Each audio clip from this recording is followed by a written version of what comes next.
Everybody? I don't have a gavel. I need a hammer.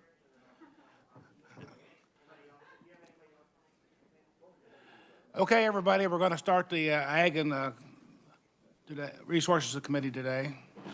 First on the agenda today is we're going to do the budget on the credit unions. Does anybody have any amendments or any comments?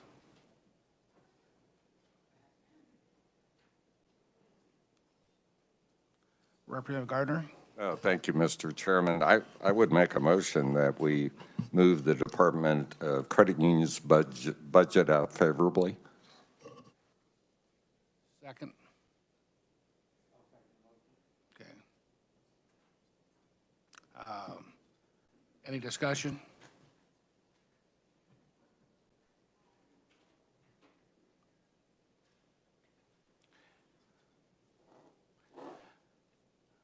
Those in favor of passing this out favorably, raise your hand.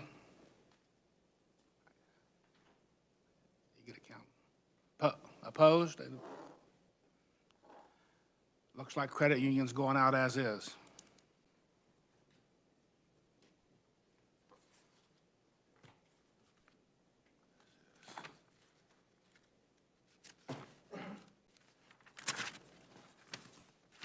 The next budget we're going to go through right now is the State Bank Commissioner's budget. Any motions or comments, amendments?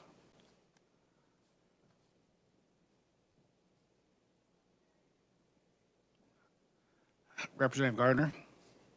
Or Mr. Vice Chair, you can make the motion. Mr. Chair, I move we pass the State Board Examiners out and all according to the governor's recommendation.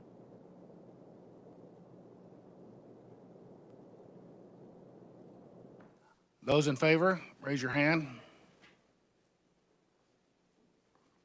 Opposed? One.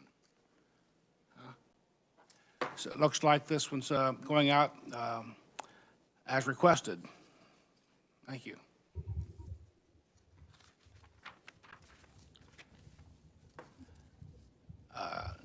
Next up is the Board of Accounting and Budget, and can we hear something from Mr. Sinclair?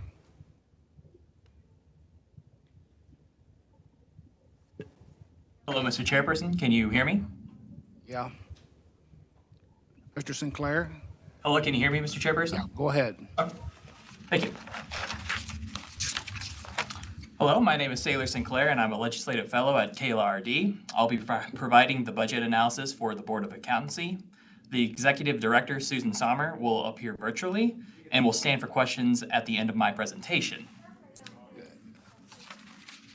Is there any way you could turn your volume up or make get a little?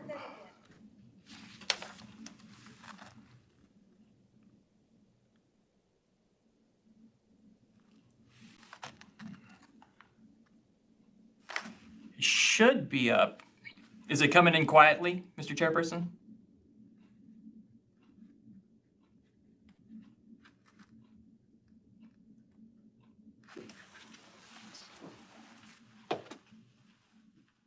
Try again, Sailor.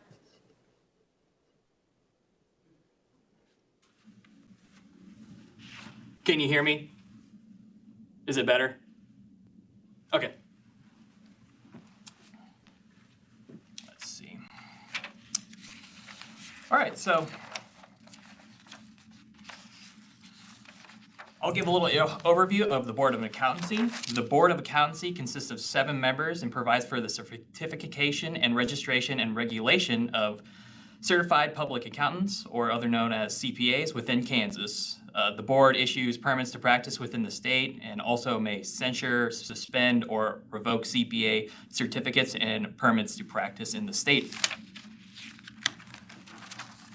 The first 7 pages provide an overview of the agency budget. I can go into greater detail about these pages.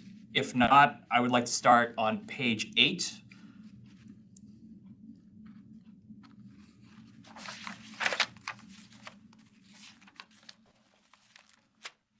On page 8, which is FY 2021, the current year, the agency requested $420,478, all from the Board of Accountancy fee fund. This was the same amount approved in FY 2021. The agency also requests 3 FTE positions, which is also the same as the approved number. The governor concurs with the agency's revised estimate in 2021. I stand for questions.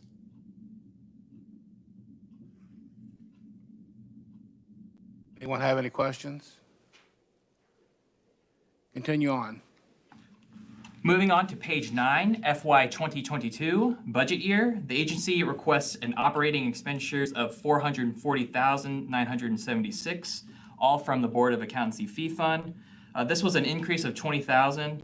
The increase was due to overlapping salary and health insurance benefits due to the retirement of the executive director and the hiring of the director's replacement.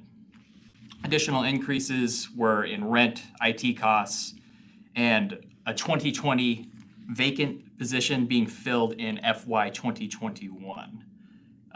The governor concurs with the agency's request in FY 2022. I can stand for questions.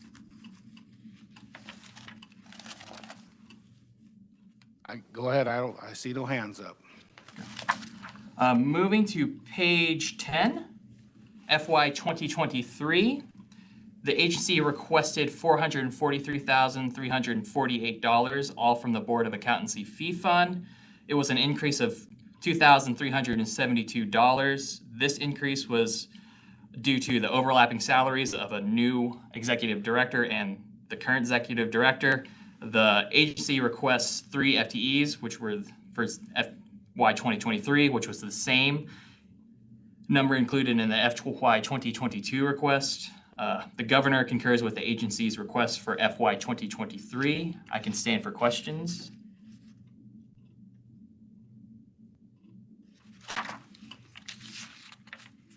See no.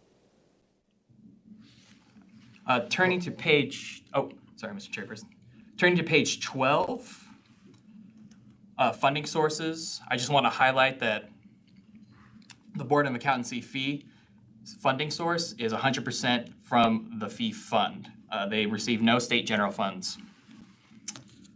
Below that is the statutory language that requires 90% of all incoming revenue go into the fee fund, while 10% goes into the state general fund. Turning to page 14 is a chart of the Board of Accountancy's licensure fees.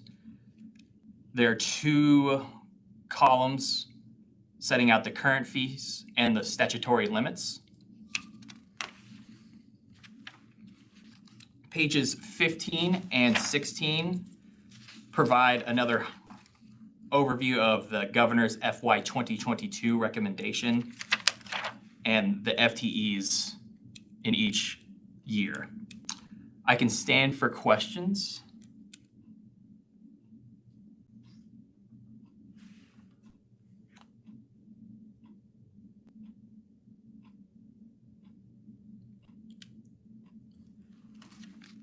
Go ahead. All right, if there are no further questions, that concludes the Board of Accountancy's budget analysis. Again, the Executive Director, Susan Sommers, is available for any questions that you may have. Thank you again.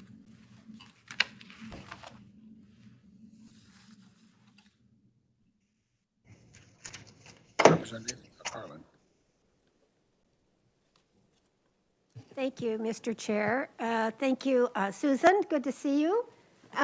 I just was curious, no big anything into this, but just curiosity. But did you have any cases to resolve in the last year? Oh, absolutely. We've had an increase in cases over the last few years. That has just been happening just because, I think. But we had several of them resolved. We have a few that obviously linger on due to litigation, that sort of thing, from year to year. But I'd say out of the 111 or whatever we had that record year, I'd say about 90 of them were taken care of during the fiscal year. just curious again, kind of where's the range in the, what your cases are? Because I just think we need to know what you do. Oh, you mean the reason for the, What are the reason, what are the range of kinds of cases that, not every case, but just, well, it ranges, and anywhere from, believe it or not, CPAs not filing their own tax returns. can see why. CPAs, yes, that happens. CPAs collecting taxes on behalf of others, like withholding taxes, that sort of thing, not paying those. Obviously the other end of the spectrum would be a CPA who has control of his or her client's money, and they abscond with it. Practicing without a license is a big thing.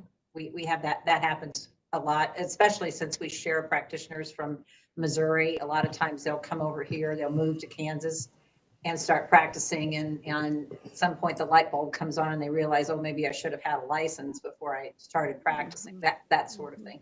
That's typically what we see. Thank you. I just thought it would be interesting to the committee. We have some new members and kind of what we're doing here with this money. The budget is not an issue because it looks simple, but other thing was, I wrote it down. Well, forgot my other question. If it comes to me, maybe somebody else has a question, that will help. Thank you, Mr. Chair.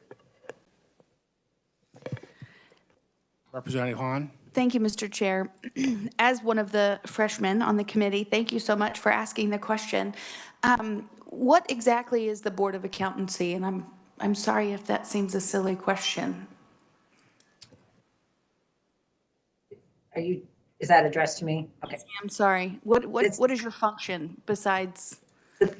The function of the Board of Accountancy is to license and regulate certified public accountants in the state of Kansas and certified public accounting firms. Public accountants are not regulated in the state. Only certified public accountants are regulated. And the difference between the two is an extensive education requirement, a very rigorous exam requirement, and licensure and continuing education requirement. Perfect. Can I have a follow-up? Thank you so much. So if someone were to suspect that there has been foul play on the part of their accountant, just regular accountants, do you also, sorry, there's feedback. Do you also deal with that oversight, or is that another agency within the state? We do not have jurisdiction over public accountants. They are not licensed. They are not regulated. If a consumer has an issue, and it happens a lot because I referred a lot of cases, those cases are sent to the Consumer Ma'am, I Protection think you're Division. muted. Excuse me?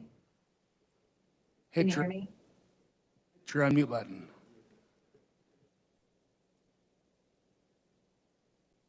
I have no idea how that happened. I didn't touch anything. I still think you're muted. All right.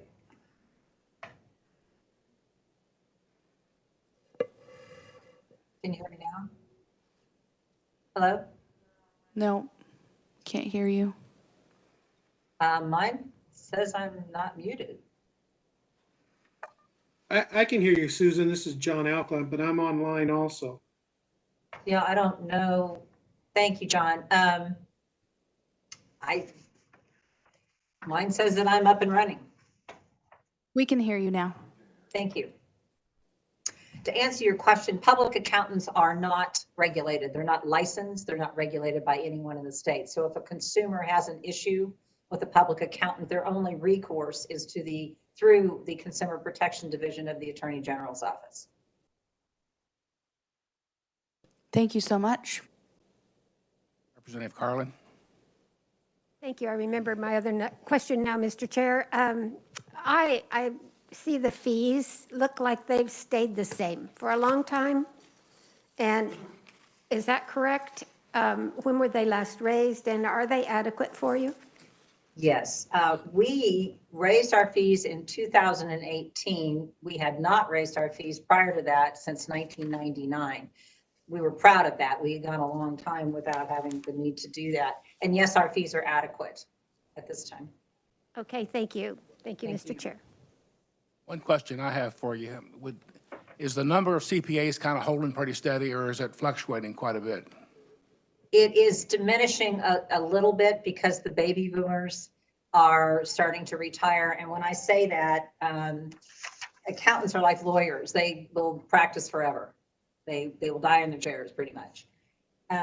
We've got about 247 practitioners that are from the age of 70 to 89, if that gives you some idea. From 65 to 89, we've got 574. So we bring in approximately 120 new ones each year, and that's pretty much what we lose each year. When the economy is really good, the number of CPAs coming into the profession are down. When the economy changes, those numbers go up. Thank you. Thank you, Mr. Chairman.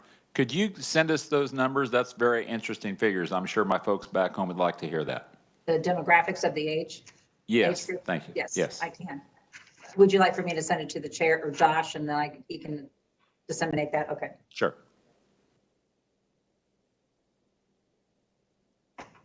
And I can also break it down for you from male to female.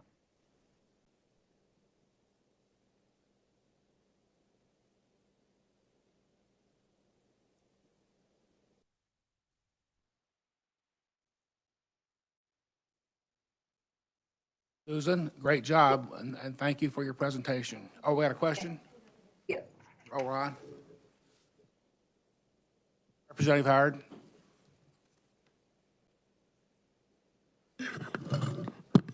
Thank you, Mr. Chair. My question is, your 3 FTE positions, where's it show in this budget that the money pays for these positions, or is it already accounted in?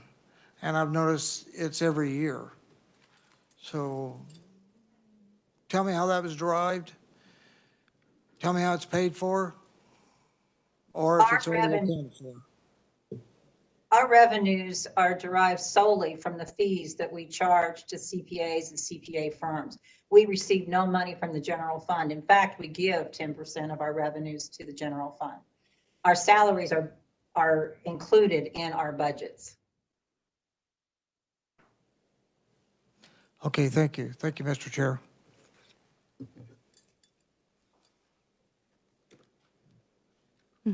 Representative Hahn? Thank you, Mr. Chair. I just wanted to say thank you for being self-sufficient. That's such a breath of fresh air in being in Topeka for 3 weeks. It just blesses my heart, so thank you so much. Thank you.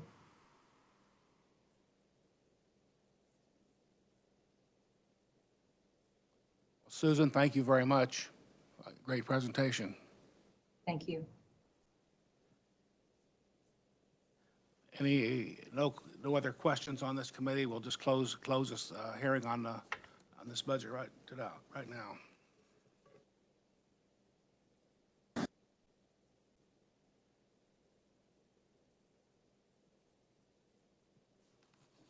The next one is the Department of Commerce. We'll have some information coming from, oh, wait a minute. Before we get there, we did hear from Dylan. Go ahead, sir.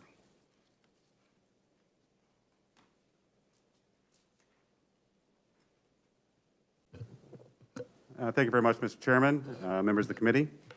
My name is Dylan Deere. I'm a managing analyst with the Legislative Research Department. I'll be presenting the Commerce budget today. Everybody should have a copy of your budget analysis before you. Unfortunately, it's going to be a bit hefty. It is a long document with a lot of different expenditures that are tied into it. We also have David Sofer, who's a legislative liaison with the Department of Commerce, here present in the room, and Sherry Renfro, who is their chief budget officer, who's available via WebEx. In addition to these direct commerce personnel, there's also some representatives of the Public Broadcasting Council who would like to give a short presentation. So if we could turn to the commerce budget at this time, I'd like to turn immediately to page 7. and take a quick look at the performance measures.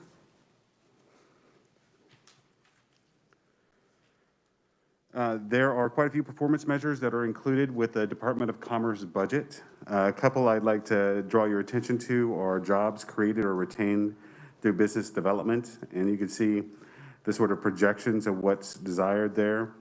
With the actuals in FY 18 at 19,000, actual in 19 of 25,000, a pretty substantial reduction tied to the pandemic in 20 of 12,349, with a hope to bring that back to around 15,000, and that's through the business development division. Anytime you see an asterisk after one of the measures, that indicates a performance measure which was not selected by the governor to include as part of their budget analysis, but we've included in this documentation for you at this time. Also, fourth from the bottom is return on investment rate. You can see that it's running about 1 to 1.5, 1 to 1.284. So that's what they're saying is that the money's invested in the Department of Commerce. If there are no questions on performance measures, if we could turn to page 10 for a review of the FY 2021 budget.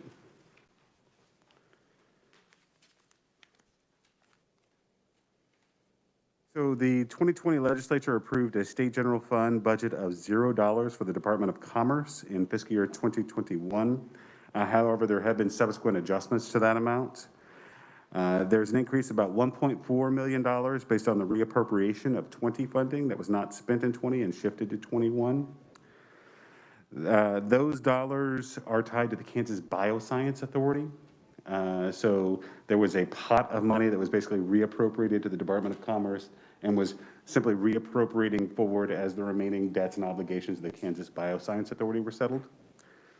There's an increase of $5.5 million on a supplemental appropriation of funding from the LCC to reimburse the Job Creation Program Fund. These are monies tied to the Hire Fund. This is a program initiated by Commerce at the beginning of the pandemic in order to deal with people in the restaurant industry that were unemployed. There's an increase of $5 million based upon the supplemental appropriation of funding from the LCC to support the Job Creation Program Fund, and that was more directed towards business assistance and business development, which was the original purpose of the fund. The monies from the Job Creation Program Fund were spent on the Hire Fund originally because those were the available dollars at the time in order to be able to do that program, and they were later reimbursed. So if you go down below the box, the agency is requesting $270 million, including $6.9 million SGF for fiscal year 2021. The request is an all funds increase of $162.8 million or 151.1%, and an SGF decrease of $5 million or 42.1% from the approved amount. So the SGF decrease is because the $5 million in additional funding approved by the LCC, the second $5 million, came in subsequent to the agency submission. So basically they received the money, they made their agency request, and then the LCC later designated that money to go to that purpose. There's a special revenue fund increase attributable to about $138.6 million in federal coronavirus relief funds, which support a variety of programs. There's the SURGE program, which is the Connectivity Emergency Response Grants. That's those broadband grants you've probably been hearing about. There's business retention and expansion grants. There's local food service grants. There's a cybersecurity and advanced manufacturing grant. And that increase is also attributable to, there's about $18.3 million in community development block grants. And these are additional CARES Act CDBG funds. There's regular CDBG funds that are inside the Community Development Division of the Department of Commerce. Those were specifically I think they were like business assistance and like Meals on Wheels, I think is what those went out for. There's the operating fund increases are for information technology expenditures related to some incentive database and website updates. There was a requirement made by the legislature for the Department of Commerce to set up a database of all incentives that are offered from the Department of Commerce, so this can be tracked back and seen. There's also about $1 million from filling vacant positions in the administration program, and the new federal grant, there's a new federal grant, this FEDIS grant, and hiring in the Main Street and Strong Military Bases program. If you look at the bullet for salaries and wages below there on page 11, you can see where exactly those dollars are. So you can see how much of it is in the administration program, how much is in Strong Military Bases. Main Street, and the FEDIS grant as well. There's some adjustments in contractual services that are sort of tied up to like AJLA, mostly some of the federal fund shifts that were occurring. But I think you're probably looking for more detail in the aid to local units and other assistance sections that are in here. So if you look at the last bullet on page 11, the agency is requesting $30.9 million, all from special revenue funds. The request is an increase of 18.3 or 146% above the approved amount. And this is those community development block grant program monies I was talking about, these special CARES Act CDBG funds. And about half of them went for small businesses and had a maximum of about $50,000 per company and about $300,000 per community. And those grants could be used for like wages, utilities, rent, or inventory. The remaining half of them went out for sort of Meals on Wheels type. It was meal program grants. A lot of them went to Meals on Wheels. And that is about $500,000 increase in regular. There's also about a $500,000 increase in regular community development block grant funding. Okay, and about $1 million increase in a revolving loan program tied to community development block grants. The regular CDBG funding is used in local communities for things like utility plants, water treatment plants, rec centers. It just depends upon the application, and there's some details on that I could provide if you wanted. If you look at other assistance, the agency is requesting $206.1 million. It's an increase of $141.4 million, or 218.4%.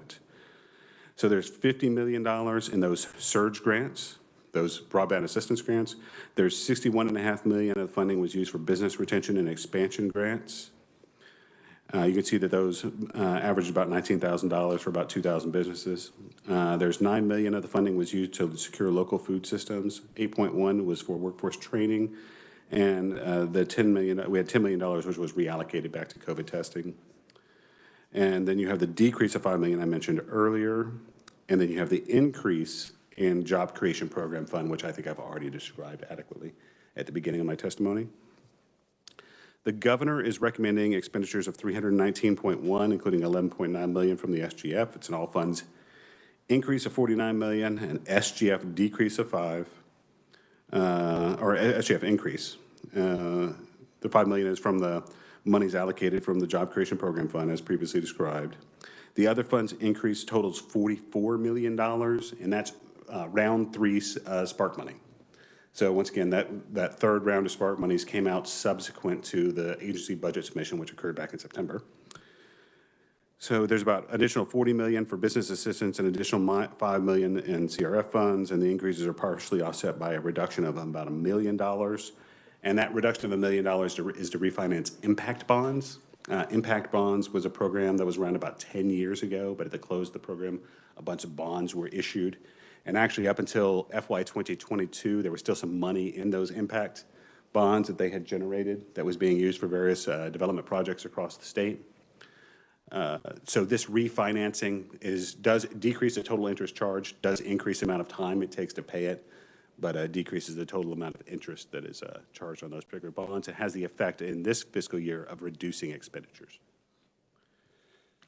With that, I would stand for questions on the fiscal year 2021. I know there's a lot of material there. I have a question for you. On the $16.9 million of CARES money, has it all been allocated or spent, or are there still some in the box to be used? So the 16.1, could you point out where you're referring to that number? Are you referring to the community development block grant money? I thought they got $16.9 million in CARES dollars. Did they not? So that was specific CDBG money. So that is CARES Act money. There's a ton of different funds inside the CARES Act. That's just one piece of it. I have been informed by the Department of Commerce and the Office of the Governor that all monies have been allocated, but not necessarily expended. They have a deadline to have it done. There's a variety of different deadlines. I think there's a longer deadline on the CDBG monies. I think it might be a couple of years. There is shorter deadlines. There was originally a December 31st drop dead deadline on the CARES Act money, but the CRR SSA, yeah, 2 A's too, that extended that deadline, so allowed to be spent over a longer period of time. Baker? Thank you, Mr. Chairman. So in looking over your expenses and everything there, do you ever budget for marketing to the Department of Commerce? So there are marketing expenditures, so I would not budget for marketing as a member of the Legislative Research Department, but the Department of Commerce does in fact have a marketing budget that's tied in this. Are they just buried inside those numbers there? Is It's that built it? into these. If you're interested in knowing what their marketing budget is, I can get that information for you. I appreciate that. Thank you very much. Representative Carlin? Thank you, Mr. Chair. Just confirming on the jobs creation. It says created and retained, created or retained. So the 14,942 that were governor's recommending would be both retained and new jobs. Right. So that includes both. Either there was some action taken that job would have gone away but for the action, or it was a new job that did not exist. Okay, so it needs to requires an action. Right. That's what There I has to be needed an understand. action taken. Yeah, thank you. That's what I needed to know. Thank you, Mr. Chair. Committee, any questions? Representative Hahn? Thank you, Mr. Chair. What is the Kansas Bio Authority? So the Kansas Bioscience Authority is no longer an entity in the state of Kansas. It formerly was an entity that was charged specifically with doing, sorry, I'm trying to get in the mic in. No, you're Get over fine. here. It was formerly charged with the responsibility of developing bioscience businesses in the state of Kansas. There was a specific set-off from withholding funds that went to the Kansas Bioscience Authority. After a determination made by the legislature, the entity was not effective. It was directed to be liquidated. And so what's happening, but there were still outstanding debts owed, basically investments that had gone on. And so these monies exist in order to be able to pay off and settle those debts, as well as maintain the building of the Kansas Bioscience Authority until it's sold. Excuse me. So what is that timeframe? I mean, was that just absolved, or has that been absolved for a while and we just keep paying year after year for the next 20 years, or what's the timeline on that? So it was a set amount of money, so that's reappropriating. So they set aside an amount of money that was originally, I think, $5 million in order to settle those obligations. Okay, and so there's not been any new money that was appropriated since it was dissolved. And I think it may be in my historical record, the 2016 legislature, yeah, that happened in 2016, during the 2016 legislative session. And, Great. House Bill 2632 was what directed them to liquidate those assets. And that's on page 4 if you want some additional detail. Great, thank you so much. Representative Carlin? Thank you, Mr. Chair. Dylan, I was going to ask you privately about that, just to refresh me, but is it funded with a checkoff, or was there just a $5 million investment in that? And I was part of starting it, so I should know, but I can't remember. The original funding was a certain amount? It was not a checkoff like you would normally think, like a checkmark box on your income tax. I think it was more of a withholding. I think there was some withholding money that went to it. But honestly, it was several years ago now, so I'd have to go back and take a look at it. It seems to me like if we created a business through that they were supposed to repay the state a percentage for, and I wondered, my question really is there any new money going into it through that agreement? No. David's shaking his head no. No new money. So and the balance in that, do we have the balance in that? The outstanding balance owed, or the Remaining balance at it's this? the 1.4 million. It's the amount of that first reappropriation, the $1.4 million SGF. Thank you, Mr. Chair. Representative Newland? Thank you, Mr. Chair. Back on the contractual services, is there a FTE number associated with that? So are you referring to salaries and wages, an FTE number associated with salaries and wages, or? Expenditures under the contractual services, is there a FTE number associated in that?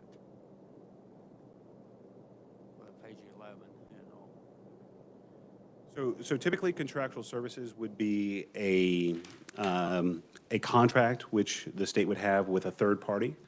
And so I don't really have an FTE number. Are you talking about how many people might be employed from the contracts? I would have to do an inquiry for that piece of information. I don't have it with me. I only have the direct state employees here. Sorry. I'll look for it. Great job. Hang around. No. Next up is David Soffer with the Department of Commerce. You got more stuff to do? All right. Sorry, Mr. Chairman. I'm trying to get it. Sorry, Victoria. Oh, man. I promise not to go through all 20 pages. The agency, if we turn to page 13, I'll look at the FY 2022 budget.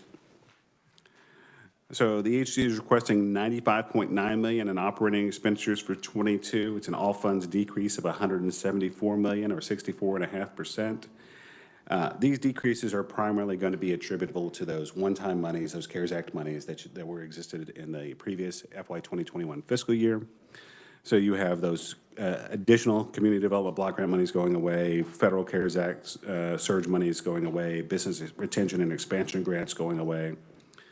There was also some expanded NEA funding. It says $342,600, which was the amount at the time of the agency request. I've been subsequently informed that number's been bumped up a little bit. I think it's a little over $400,000 now at this time from some additional distributions.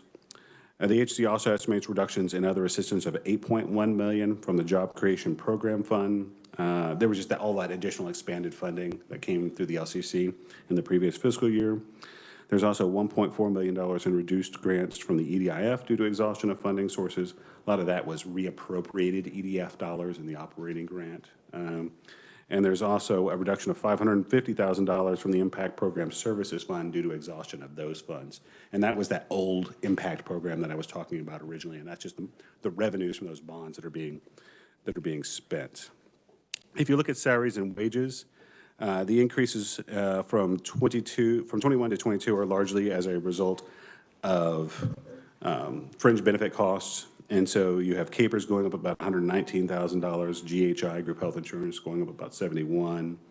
And these are partially offset by a reduction in workers' compensation fees of about $28,000. Workers' compensation fees are based on experience. So depending upon how many claims you may have had, those fees will go up and down.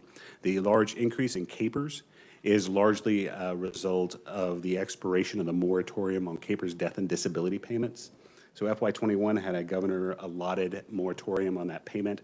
So that is basically 1% additional rate fee on top of your CAPERS rate. As those come back in the subsequent fiscal year, it pops up your CAPERS contributions as a result. If you look at the governor's recommendation on page, and there's some quite a bit of additional detail in here, but I'll not take up too much of the committee's time.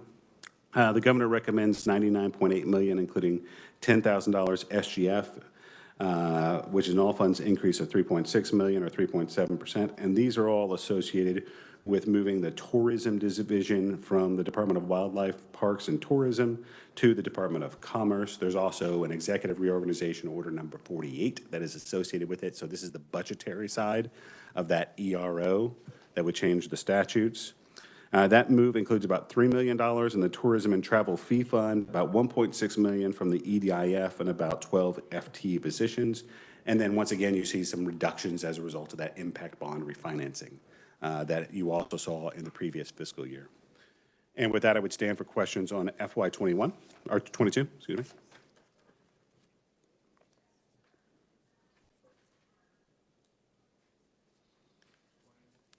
All right, the remaining pages in the budget analysis are really some additional deep dives on those various programs. I'm not going to take up all the committee's time on it, but each one of the various programs that are inside of the Department of Commerce gives you kind of a background on what is in the administration program. I mean, they have the regulation of like combat sports is in the administration program.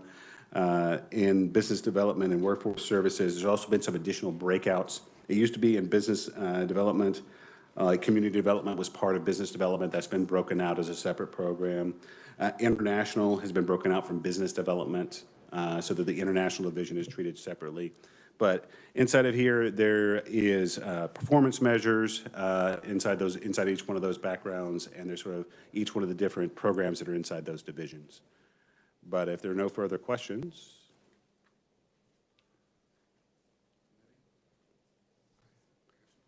Thank you very much, Mr. Chairman.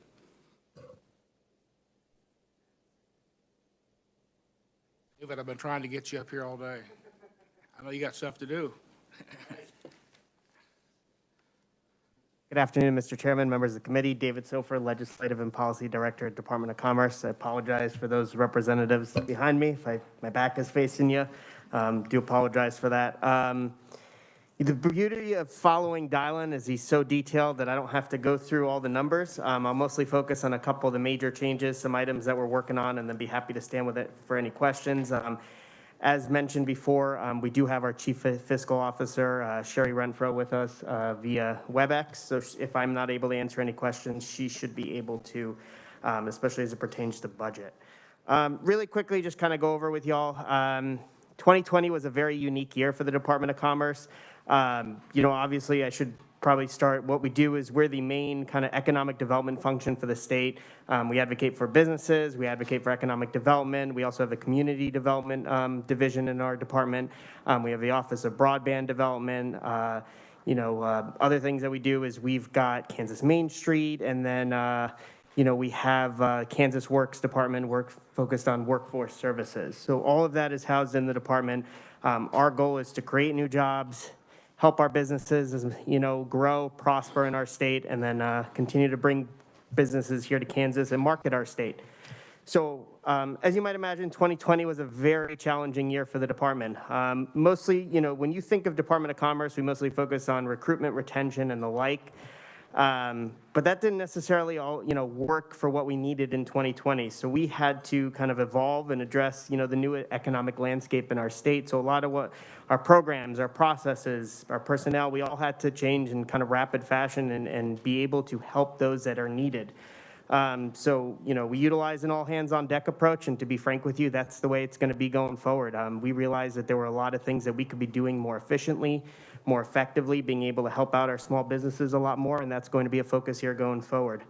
So really quickly, I know Dylan had talked about the Spark funding. I'll touch on it really briefly. So we were provided in total, including the last couple of rounds in December, $178.6 million. In total, what we've used to date is $145.9 million. The reason why we have a lot of money that has not been used yet, so as part of the broadband grants that Dylan had mentioned, so we had $50 million for broadband capacity building. What we did is we were able to provide I think it was about half the money on the onset, and then we are waiting for the projects to be completed for those companies to be able to get the other half. So as they continue to move forward in the coming months, they'll be able to receive that. We may have a little bit left over, and I would imagine that money will be recouped by the Recovery Office once we complete those broadband payments and the like. Dylan also touched on the Jcf Fund. I think it's important to note, and first of all, thank the Legislature, the Legislative Budget Committee, the Coordinating Council, and State Finance Council for being able to provide those additional dollars for hire, to recoup for hire, and also provide us more money to be able to recruit businesses here in our state. As for those of you that know, JCF is our deal closing fund. So when we're competing with other states for a company, it's meant to be able to try to get us, a little bit help to kind of close that deal, maybe get us over the top. It is a cash incentive. So, we are providing actual dollars immediately in order to be able to close that deal, or what they have to do is they have to meet certain milestones, right? So, but it is what they would call a cash incentive versus other incentives that may rely on tax withholding, tax credits, and the like. Typically JCF in a year receives $3.5 million. I put in my testimony kind of what we compete with annually. So Oklahoma's got $23 million, Colorado 14.6. Arkansas, $31 million, and Alabama actually has a deal closing fund annually of $300 million. So that just kind of gives you an idea of what we have to compete with on an annual basis. But because of the money that was allocated to us by the state legislature, the extra money, we were able to actually set new records here for capital investment in our state. So we were able to get over $2.5 billion in new capital investment by businesses in the year 2020. I can't tell you how incredibly important it is to have that. So one of the programs we actually have is Build Up Kansas. We work with the Associated General Contractors. They can tell you firsthand that this new capital investment is putting their folks to work. And the Build Up Kansas program is so incredibly important. We started it in FY19. It focuses on getting, the folks out of high school to work, those that don't want to get four-year degrees, want to work in tech-related, want to work in those jobs that we need in order to be able to build. They're so incredibly important. When you have an 18-year-old that doesn't want to go to a four-year school and they can earn 30 grand right outside, right after high school, that's a game changer. If we can get them to stay here, make money, see their opportunity in Kansas, that's so incredibly important. So that program does a tremendous amount for us, and we're actually looking forward to working with them. We're going to be filming like a quick video to be able to promote our state, why staying in Kansas is so incredibly important for our youth and those that see opportunities in that industry. It's so incredibly important to get them those job opportunities young.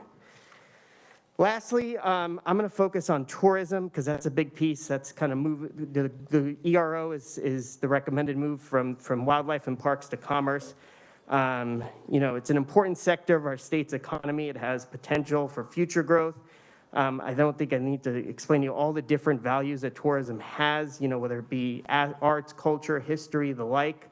And especially in rural areas, it's so incredibly important. So just some background, in 2011, Governor Brownback had ERO number 36 that moved the tourism from commerce to wildlife and parks. I think at the time, look, it's twofold. I think number one, commerce was a little bit of a mess. I'm not going to lie to you. Back then, it wasn't necessarily the department it was today, and previous administration wanted to see a different kind of viewpoint for tourism. They wanted to promote more of the wildlife component and the parks and whatnot. And so it certainly had a lot of good intentions. But since that point in time, it's kind of stalled a little bit in that department. I think they've done tremendous amount of work, but they're trying to figure out how to take that next step forward. And it hasn't been able to do so. And on the other side, I think Department of Commerce has been able to kind of experience a renaissance, so to speak. We've changed a lot of what we do, how we approach things. A lot of staff is completely new. So we are not necessarily the same department we were back then in 2011. But tourism at the end of the day, it's an economic development function. In order for it to succeed, it has to be in a place in an agency that is focused on economic development. So, because of the changes that we've made, we believe that we have tremendous opportunity to take tourism from where it is now and be able to move it going forward. So a couple of, operating advantages that this move would create. So alignment of tourism with other economic development efforts. So, when we have deal flow and we have other things that we're trying to be, projects that we're trying to make that can connect with tourism, the challenge that we have is that those projects usually have NDAs. So we cannot communicate with tourism on those specific projects because of those NDAs, because they are within a different agency. That creates an inefficiency, it creates stalled efforts, and sometimes we lose opportunities as a result. So, being able to have the Division of Tourism under Commerce allows us to get through that. We no longer have that restrict the sharing of information. So whether you consider a travel center, a hotel, mixed-use development, our economic development professionals working within the same roof as tourism professionals provides the opportunity to find those synergies and influence projects in the ways that will provide a greater impact to our local economies, especially tourism and hospitality. Another item that I think it's important to note is the unification of state marketing efforts. The image and brand of Kansas can be influenced by the lens of travel and tourism campaigns. Campaigns about Kansas targeted at tourists or businesses should be well aligned to maximize our expenditures, but also create efficiencies as well. Currently, we've worked together with tourism. We have a great partnership, but there are limitations in being able to have those efficiencies. So, being able to have a single marketing platform that supports all Kansas branding and marketing efforts will create cost savings, but also be able to implement a true effective marketing outreach for the state. So as Dylan had mentioned, there are 12 FTEs at the $4.6 million budget that would be moving over in FY22. But I also think it's important to note, so there are, certainly for those of you that do kind of live in rural Kansas and have concerns, I do think it's important to note, hunting and fishing are a key tourism activity. So I don't want to make it seem like it's moving from wildlife and parks and all of a sudden all of those efforts and opportunities that we've developed over the last 10 years are going to the wayside. We have a tremendous relationship with wildlife and parks. They will still be actively involved in our tourism marketing. It's so incredibly important to continue to promote whether it be in hunting or tourism digital ads, whether it be, improving the section on Travel Kansas, continuing those strong partnerships with all the divisions in wildlife and parks, ramping up our marketing efforts when it pertains to support and expertise of those sectors and areas. And, again, the only way we're going to succeed is if we promote our assets. Wildlife and parks assets, those are incredibly important to us. They are a main focus of our tourism campaign. They will continue to be. As we get past COVID, we have kind of that light at the end of the tunnel here. It's so incredibly important that we hit the ground running. We have a plan. We have a marketing plan to be able to promote our state, because folks are going to want to get out. They're going to want to travel. They're going to want to spend money. We want them to spend money here in Kansas. We want it to be, whether it's for those that want to visit urban areas or those that want to visit our parks, or the hunters or your fishermen. We want them to come here. We want them to spend our money here. We want them to take part in activities, stay here, eat here, spend money. So incredibly important to our state to make sure we have this thing up and running here post-COVID, because that will be a true difference maker for economic development and for our state. So with that, I'll wrap up. Appreciate the opportunity to testify in front of the committee. We do urge you to hopefully keep our budget as is and pass it out favorably. As you mentioned, Department of Commerce, again, we are the main platform for small businesses. We need to be able to continue to help them out, to be able to get past, all the struggles that we've had over the year and be able to grow back to where we were, and hopefully be better than that going forward. Thank you so much. Representative Gardner. Thank you. Thank you, Mr. Chairman. Thanks, David, for the presentation. Just a comment. I think that is long overdue, moving tourism back to commerce, in my personal opinion. But I do have a question concerning the Sparks money. And Dylan was talking about, I believe, round 3, which was going to allocate $40 million for small business assistance. That's in this year, 21. Is that included in your 178? Yep, so if you look at the last 2 rows, there's an additional round of small business working capital grants, and then the third round was for restaurant, bars, large entertainment venues, private colleges, PPE manufacturing, and movie theaters, and that money has been expended. That money has already been expended. Yep.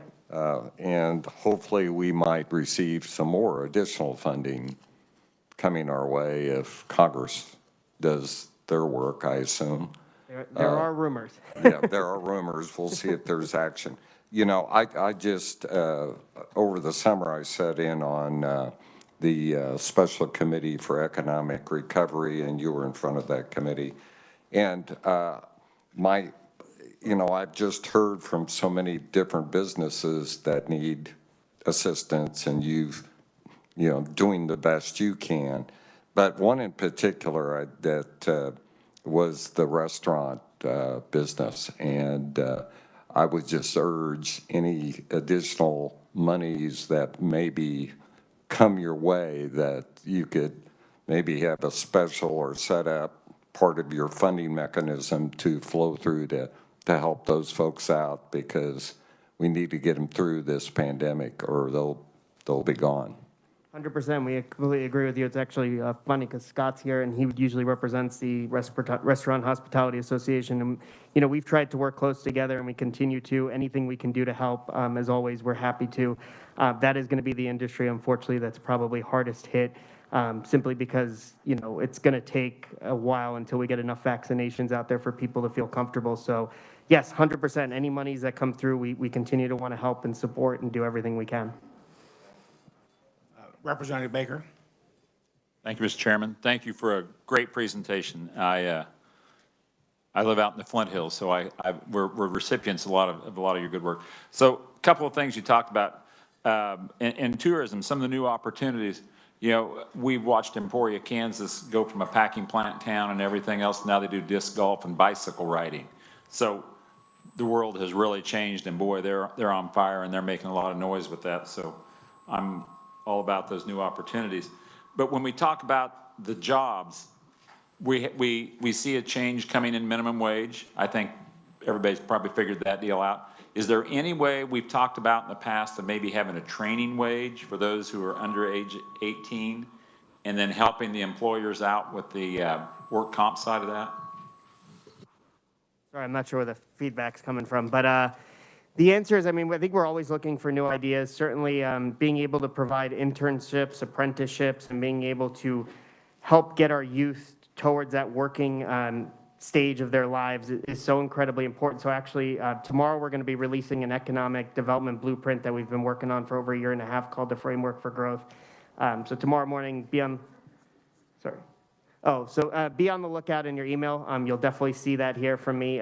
But one of the important things in that is that it talks about being able to get youth, not only at higher ed, but K-12, you know, identifying those that see opportunities that, you know, when they want to be able to get to work, be able to get those tech degrees, vocational degrees, being able to get them working as quickly as possible so they're able to see their future here. And so, you know, what we've learned is that, you know, as you're able to find what you want to do in your life, and you're able to do it, you know, you're able to find it quicker, you know, sooner rather than later, that leads to positive success and being able to keep folks here. And so it's important for us to be able to balance both being able to have enough folks that get the 4-year degrees, go on to get their master's, doctorates, and the like, but those that don't necessarily see that as their future and see other opportunities, being able to reach them at a young age. So just a couple of follow-ups.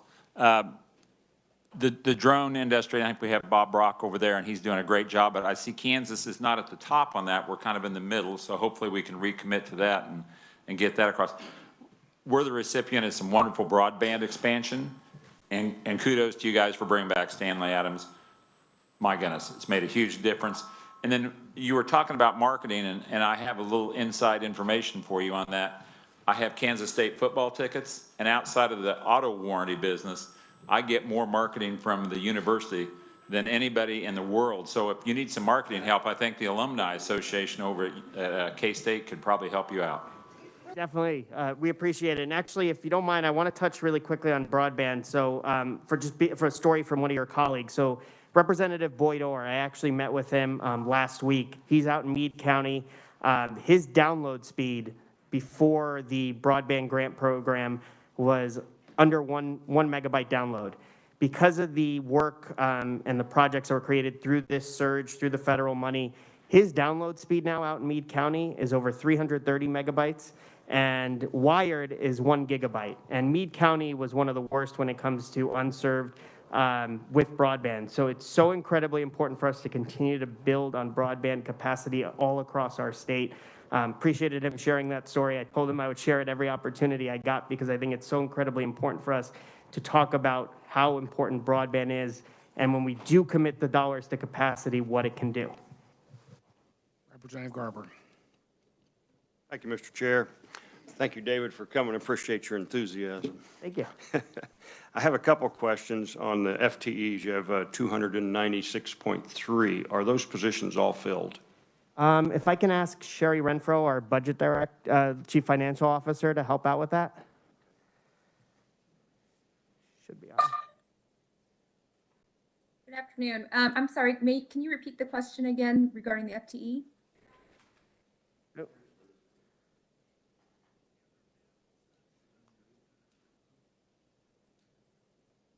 Can you hear me? We can hear you. I'm sorry, can you repeat the question? I just wondered of the 296.3 FTE positions, if they were all filled. Oh, they are not all currently filled. We have, I want to say, 10 to 20 positions that are still open. A lot of them are for our federal grants positions that deal with operating the grants. But no, they are not all filled. Okay, thank you. Also, Thank I had you. one more question with the Department of Tourism, possibly moving over there. There's 11 FTEs and 3 seasonals. Are the 3 seasonals considered 1 FTE, or because the governor recommended 12 FTEs, I think, in her budget? Yeah, so in communicating with tourism currently, I mean, they've kind of left it as 11 FTEs. They've asked us to keep it as 11 FTEs and 3 seasonal employees, so I'm not sure if it does make up the full FTE or not. I think we can double check and get back to you if needed. That'd be great. Sure Thank thing. you so much. Thank you, Mr. Chair. Representative Hahn. Thank you, Mr. Chair. Thank you so much for your presentation. So I have a few things, actually. Going back to page 12, there's a $9 million of funding that was used for grants to secure local food systems. I just want to commend you on that. I think if there was any positive that COVID showed us, it was that our food supply certainly needs to be addressed. And so thank you for giving some money to these meat processors. I know that where I live, actually all across the state, there are many people that are booked up for 2 years. So I think that's money well spent. Moving on page 14, where we talk about the Department of Fish and Wildlife merging under to Commerce, that has obviously not happened yet. How does that happen? I don't know if it's a question for you or who that would be directed towards, but does that need to be a bill, or when does that become actionable? Sure. So I just want to make sure I clarify. So it's only the Division of Tourism. So Wildlife and Parks is its own department and will remain its own department. It's just the tourism component of Wildlife and Parks that would move over. The way it works is that in late January, I don't remember the exact date, I think it was like 23rd or 24th maybe, although don't quote me on that, the governor introduced an ERO to the legislature. So once it's read in, which it was on that date, the legislature has 60 days to do a hearing and vote if they do not want it to happen. If they do not do anything, it happens after 60 days, so it would be effective as of July 1st. Okay. Also, moving on to page 15, there's 8 things listed here in the reduced resources. 2 out of the 8 deal with rural programs. First of all, can you explain what the Office of Rural Prosperity is, as well as, and I apologize, I just don't know what these programs are. The office, let's see, the Rural Opportunity Zone. What do these things do? Sure, let me tackle that one at a time. So Office of Rural Prosperity was created under the Kelly administration back in 2019. Originally, it was overseen by the previous Lieutenant Governor. It is now currently seen by the Secretary of Commerce, who also happens to be Lieutenant Governor as well. What it focuses on is being able to outreach to rural communities to find out what it is their needs are, how the state government can best address some of the issues that they are facing, and being able to work with the Department of Commerce to be able to create policies that are helpful in being able to address some of the challenges that rural communities face. The Rural Opportunity Zones is a program created probably like, I want to say it's about 9 years ago.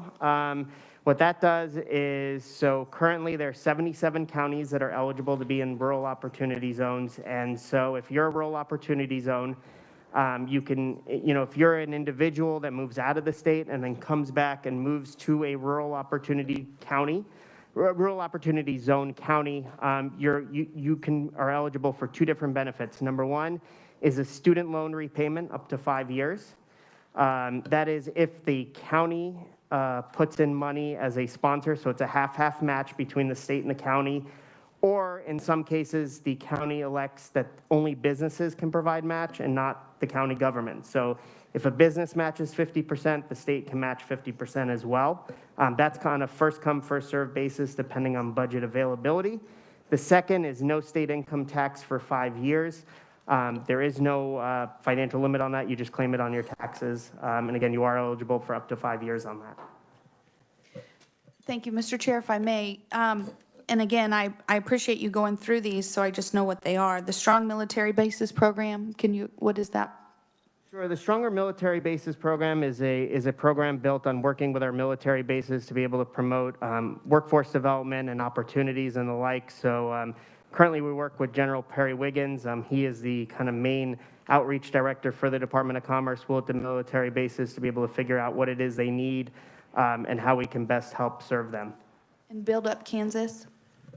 Build Up Kansas, so that was the program I had spoken about. It's a tremendous partnership with the Associated General Contractors. It was created in FY19, and what it focuses on is being able to create a program that has outreach to high school students, young folks, and the like, to be able, if they're interested in going into being contractors, being able to do that outreach, create a program that generates awareness, and being able to best position those youth with job opportunities when they're out of high school, or as they continue to work, whether they're starters, they have more experience, being able to connect them with those opportunities. So work is not an impediment on them seeing a future here in Kansas.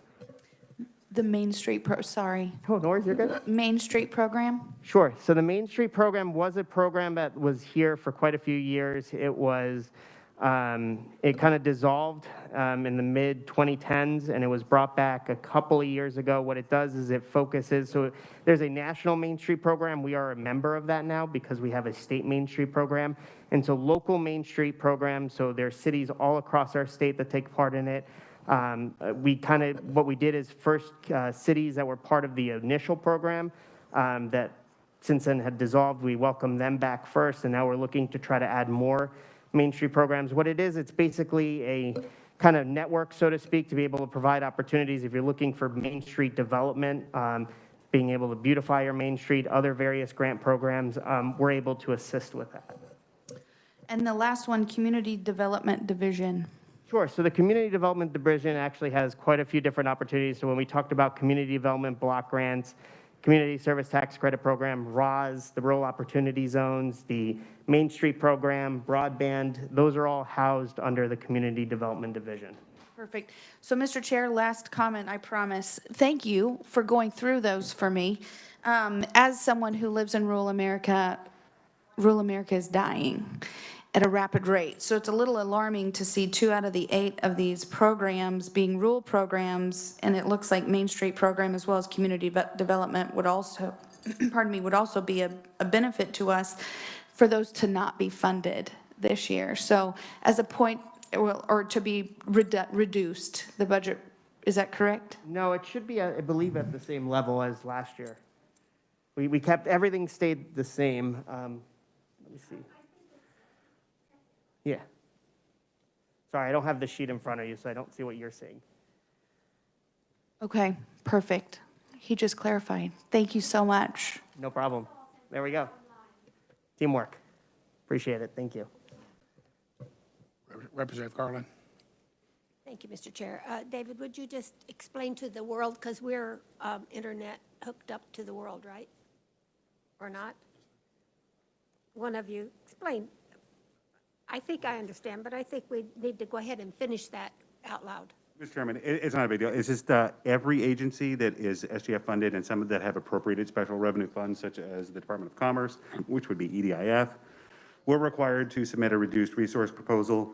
That's on page 15. However, the governor did not recommend adoption of that proposal. So after reviewing these cuts, the governor said, no, we're not going to do that. So that's all it is. Yeah, rural development is a focus of ours. It will continue to remain a focus of ours. So we're not looking to take away any dollars from any type of rural focused programming. Awesome. If I can help you with that, let me know. Definitely will. Appreciate it. Thank you. Carly, you have a follow-up. Thank you, Mr. Chair. Well, I just had some issues I wanted to mention as well, and some of them Representative Hahn covered. I was particularly pleased with the spark money going to small meat packing producers, and I had one that I went to bat for that he was so thrilled because, you know, they've died because there was no need, and here we have a need and they wanted to come back. So thank you for getting that. And we talk about the restaurant industry, and the restaurant industry is disproportionately hard on women because so many women work in the industry. And I've heard reports from other communities and other states about the loss of women's jobs and what areas of work. I mean, it's hairdressing, it's beauty, you know, it's education, it's whatever. We've cut those fields so much. So I wonder if we have a thrust anywhere that, have we looked at how many women have been displaced? Do you have those figures? Is this not the right place to ask that question? But no, I mean, some things we're doing. It is a right, I mean, I think we're still trying to peg down some of the research. We recently hired a new research analyst for us. We had not had one on staff previously, so we did not necessarily have the ability to do as much research as we do currently. I know we are looking specifically at some of the effects kind of pre-COVID and where we're at today, so I don't have those numbers currently, but I will mention it to our research research analysts and being able to try to get some numbers locked down on that one. Thank you, Mr. Chair. I have a couple more. The outdoor activities that was mentioned by Representative Baker, and he went to work on that a few years ago. It's coming to life, and as someone who lives near an outdoor activity, I see so much increase in the public use of outdoor activities, and I think we want to do everything we can to support that because of our health and our mental health and then the business aspect as well. And so do we have any new projects for outdoor activities in this financing somewhere or any beefed up activities for cabins or whatever? Sure. So, I mean, I think a lot of it's going to be focused when it comes, hopefully when the tourism budget moves over. We've got a lot of plans to be able to hit the ground running and start implementing a lot of different projects as it pertains to outdoor tourism. A lot of the outdoor stuff is focused on our community development team. So when you think about community development block grants, not the CARES Act related items. So CARES Act was strictly economic development and meal programs. But when you think about the traditional year in, year out community development, that is a lot of community improvement projects that help with some of those outdoor projects. Community service tax credit program sometimes is able to benefit with some of that. And then Kansas Main Street has a lot of specific Main Street related programs that are helpful with being able to address a lot of that. I don't want to get into local government's business, but there were headlines in our paper at home this week. They were thinking of closing a swimming pool. Couldn't get lifeguards or whatever their reason was, but it is in a neighborhood full of kids. And I don't know if we have a program to help support that. We actually, so I don't mean to interrupt, but CDBG had a specific swimming pool round a little over a year ago, and certainly we're able to try to look at potentially doing another one if there is a need.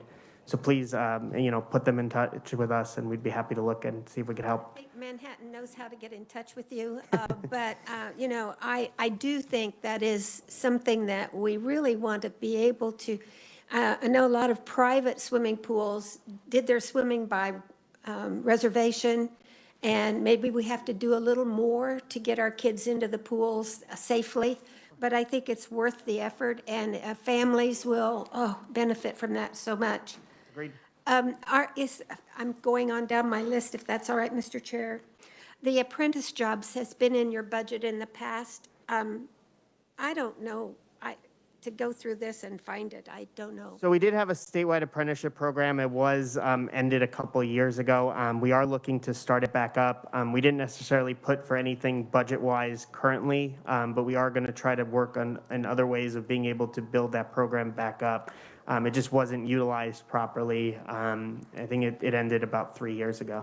I remember that. And also, will the Build Up Kansas work with that kind of thing, as well as encouraging students to go into those fields? Yeah, I mean, we view the AGC, the Associate General Contractors, as a tremendous partner for us and everything that we're trying to do with respect to apprenticeships, internships, and the like. So not only is Build Up Kansas incredibly important, but we look to try to build our relationship with them even beyond just that one program. So that would be kind of where we would work on that, Yep. is through that organization. And lastly, I think it's the last one I have.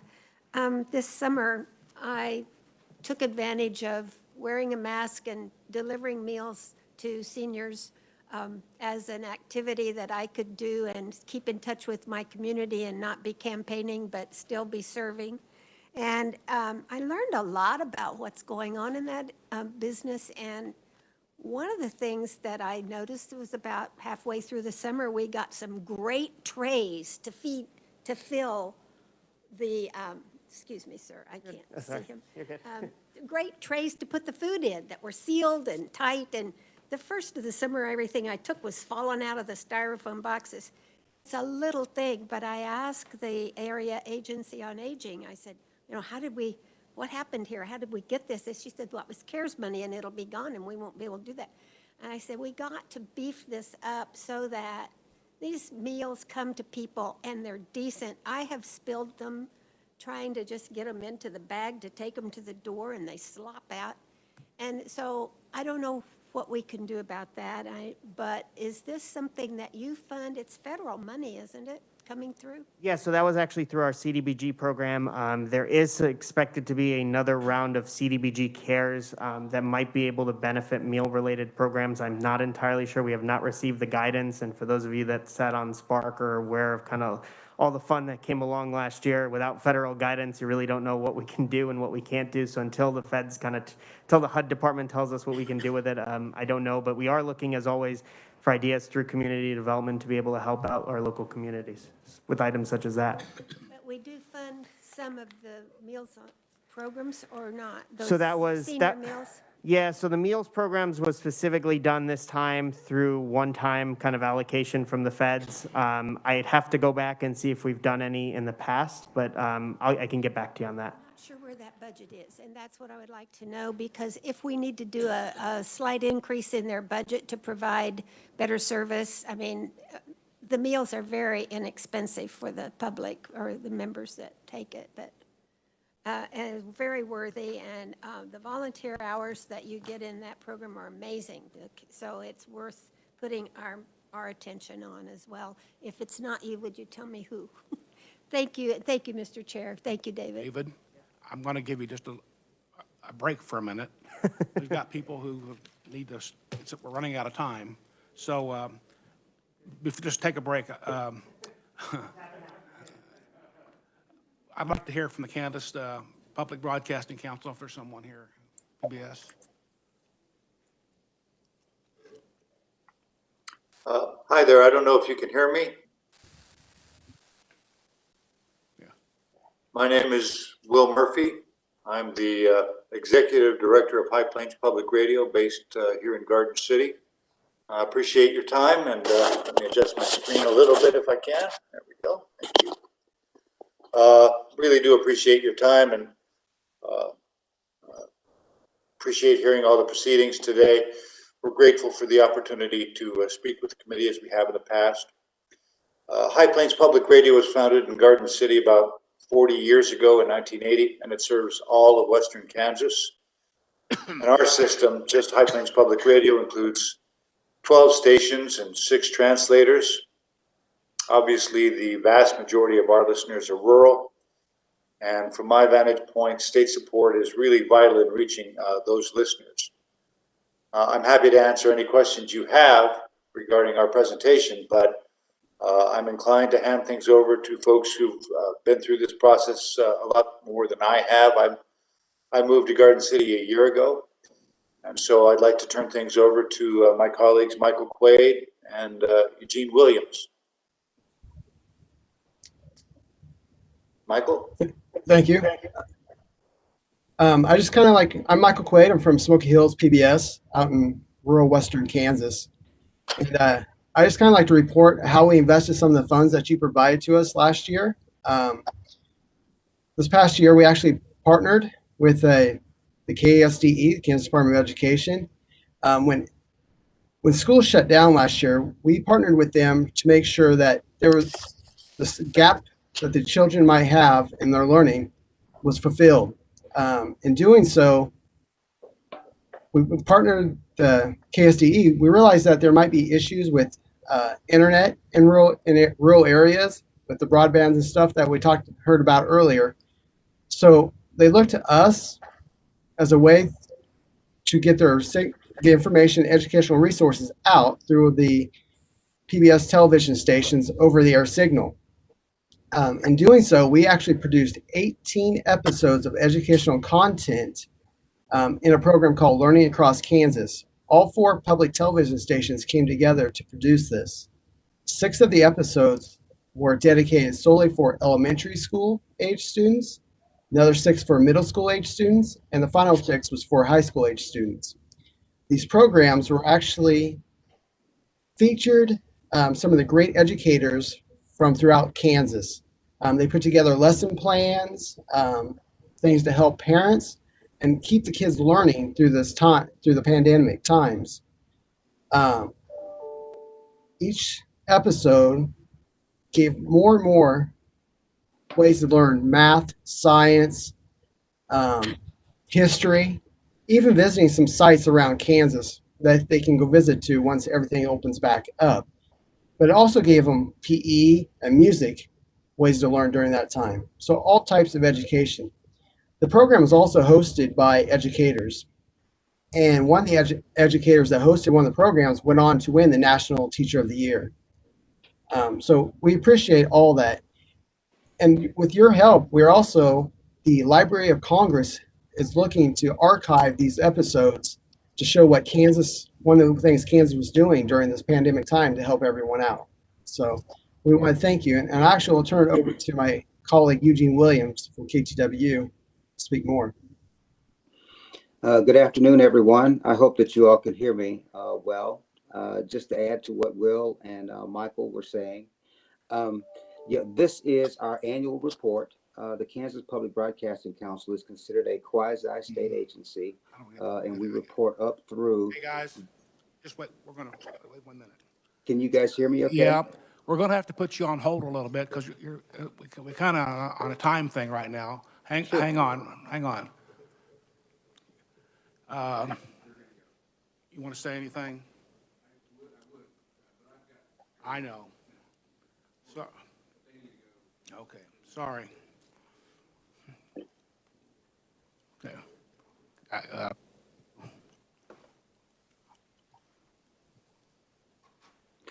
Would you like for me to continue, Mr. Chair? Yeah, or? you've got about 2 minutes to wrap up, then we're going to have to finish our hearing here. Oh, sure, no problem, sir. The Kansas Public Broadcasting Council is considered a quasi-state agency. And for those of you that may be new to this committee, we report up through the Kansas Department of Commerce. And so this is a report that we provide each and every year, both to the House and to the Senate. We are a free service servicing 105 counties in Kansas, all of its rural residents, as well as those that live in Topeka, Wichita, and other areas along those lines. We are all about the quality of life in Kansas, about education, and things along those lines. We are funded in part by the state, in part by the federal government, and then, of course, I'm sure you all have heard this before, by viewers like you, and that provides about 75% of all the funding that the stations get. There are 9 of us. There are 4 TV stations that service Kansas and 5 public broadcasting or radio stations that service Kansas. So that concludes our report. If there are any questions that you would like to ask, we're happy to answer those. And there should be some phone numbers and email addresses available to you at the end of the documents that we provided to you. Thank you. Mr. Snyder, would you like to comment before we run out of time?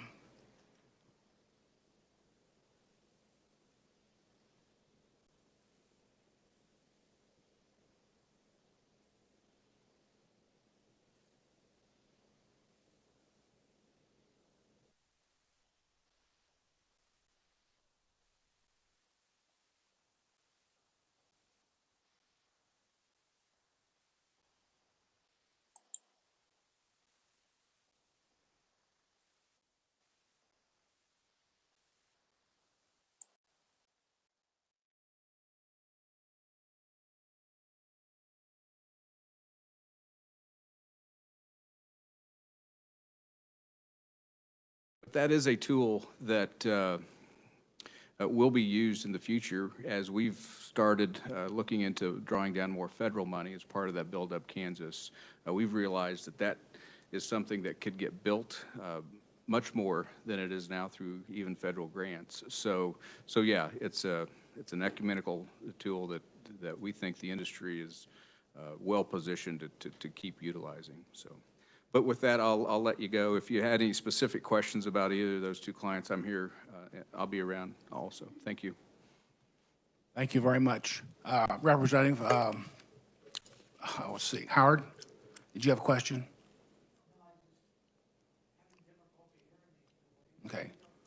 Okay.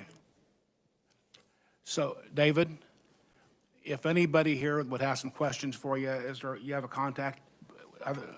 You might give it to him. Or do you have any questions for David before he goes? Anybody? Any reps? I do actually, and it's to both of you. One of the things that I think is most effective that we've lost in our schools is to be able, so this is a comment more so than a question, is how can we get these kids in our high schools working in shop to do some of the things that you were talking about, real life things that when they leave high school, they go to that technical school and they get right in and start making money, which of course would benefit your industry. Yeah, absolutely. That's part of the genius of what we've done over the years as association. We've spent our own money building the NCCER curriculum into 125 high schools and VOTEC schools. So this Build Up Kansas is not first dollars. It's really, quite honestly, the last dollar to finish this bridge idea. So it's been a 10-year journey. It's probably the largest private sector educational initiative in the state, quite honestly. So now we're building it. How do you get those kids who have a certification into a job? Well, we put a platform together. The companies post their open jobs. A kid can go onto that website and say, well, I have a certification on this skill. Who needs it? And if there's a job there, they can automatically upload their resume and send to that employer. That's something that this program does, and it's very unique, we think, to that industry sector.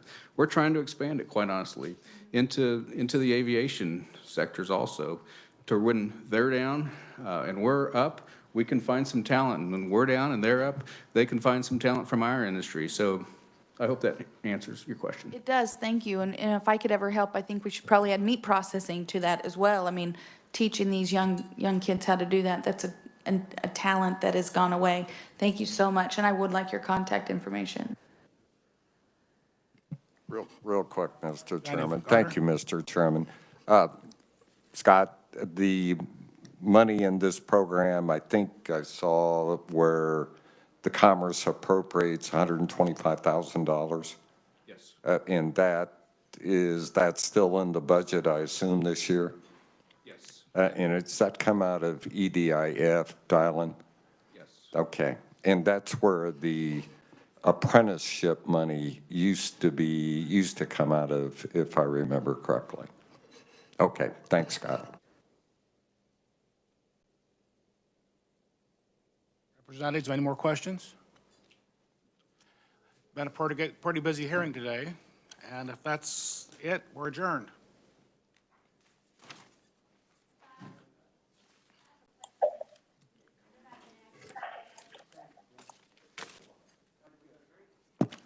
Well, Joe.